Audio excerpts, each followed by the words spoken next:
So today is Sunday. Work mode.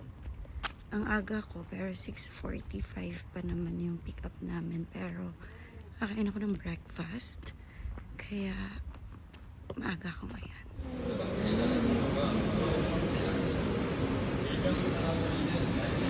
Yan yung aking accommodation.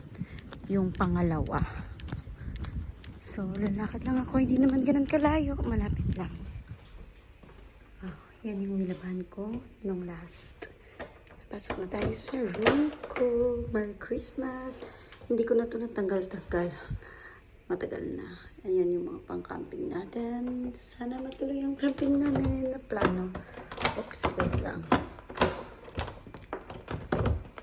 Oh, di ba nagkamali-mali na ako?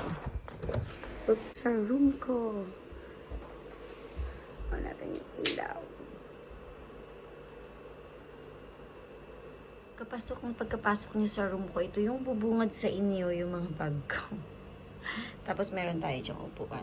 Room tour ko kayo soon, char. So, hello everybody. So, nandito na nga ako sa room ko and magpapaantok muna ako. Hindi pa ako gutom. Kaya, mamaya na ako kakain. Kasi nag-breakfast ako kanina, so hindi pa ako ginutom.